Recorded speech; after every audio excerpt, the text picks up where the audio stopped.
حکومت وقت کو سول ایویشن اتھارٹی کو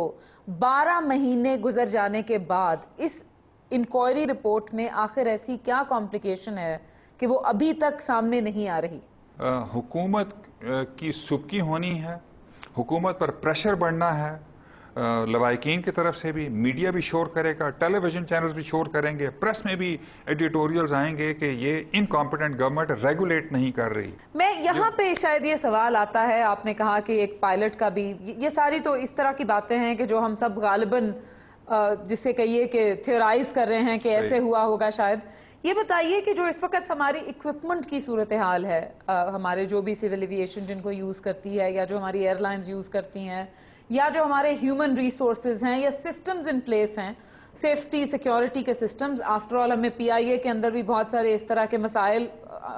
کوئی اس طرح کا حادثہ اتنا بڑا نہیں ہوا ریسنٹ ہسٹری کے اندر، لیکن یہ ان کے بارے میں جو آپٹیمم لیول ہونا چاہیے، کیا ہم اس کے اوپر ہیں؟ شاید نہیں ہیں۔ میں یہ نہیں کہ ایئر مارشل خورشید انور مرزا جو ایئر فورس کے تھے، وہ جب ڈائریکٹر سول ایویشن بنے یا ڈی جی، انہوں نے بہت امپروومنٹس کی، لیکن سول ایویشن جو بھی پیسے کماتی رہی ہے، شاید وہ کہیں ڈائیورٹ ہوتے رہے ہیں، شاید ان کا اپروول نہیں ملا منسٹری سے اسپینڈ کرنے کا۔ یہاں پہ ویژن کی کمی ہے یا ریسورسز کی کمی ہے؟ دونوں کی۔ اچھا، سول ایویشن کو جو پیسے ایک تو انیبل کرنا چاہیے کہ آٹونومس ہو، جی، دوسرا کہ وہ اپنے جو ویژن کرے، اور حکومت کو ڈیمانڈ کرنا چاہیے کہ بھئی آپ کا مشن، ویژن، کور ویلیوز، ڈائریکشن کیا ہے، اور ڈیمانڈ کرنا چاہیے کہ اگلے 1 سال میں کہاں امپروو کریں گے، کور کمپیٹنسیز کیا ہیں۔ اور اس کے بعد ان کی مثلاً کیٹ آئی ایک انسٹیٹیوٹ ہے، civil aviation training institute Hyderabad میں، اچھی انسٹیٹیوٹ ہے،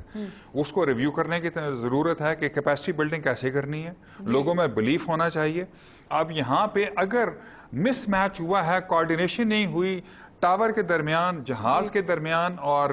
ریڈار کے درمیان، تو اس کے کریکٹیو ایکشن مجھے نہیں پتا، آئی ایم شور کے لیے گئے ہوں گے، اور ہم اس وقت کنجیکچر کر رہے ہیں۔ اور آپ نے صحیح فرمایا کہ اگر یہ ریلیز نہیں ہوتی انکوائری تو پھر کنجیکچرز ہی ہوں گے، پھر تو کانسپریسی تھیریز ہوں گی۔ لیکن یہاں یہ میں واضح کر دوں کہ اس میں ریڈ زون کا کوئی پرابلم نہیں تھا، کہوٹا کا کوئی پرابلم نہیں تھا، اس طرح کے کوئی مسائل نہیں تھے۔ یہ غالباً پیور اینڈ سمپل، وہ جو کہتے ہیں نا کنٹرولڈ فلائٹ انٹو ٹرین، جی،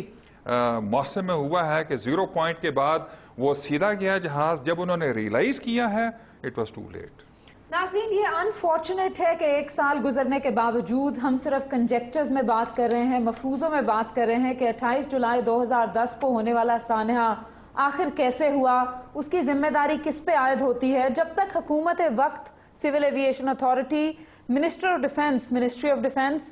پارلیمنٹ کے سامنے، لوگوں کے سامنے یہ نہیں رکھیں گے انکوائری رپورٹ کی فائنڈنگز کہ ایکچولی ہوا کیا، جب تک نہ ہمارے جن لوگوں نے اپنی جانیں گنوائیں اس حادثے کے اندر، ان کے ورثاء کو سکون ملے گا یا ان کو کلوجر ملے گا، نہ ہی ہمارا یہ پروسیس شروع ہوگا کہ جس وجہ سے حادثہ ہوا، جن سسٹمز کی وجہ سے یا لیک آف کیپیسٹی بلڈنگ کی وجہ سے یا پائلٹ کی غلطی سے، کہ اس کو ٹھیک کرنے کے لیے اب ہماری سوسائٹی کے اندر، ہمارے سسٹمز کے اندر کن چیزوں کو بہتر بنانے کی ضرورت ہے۔ اس انفارچونیٹ نوٹ کے اوپر ہم آج کے پروگرام کا اختتام کرتے ہیں۔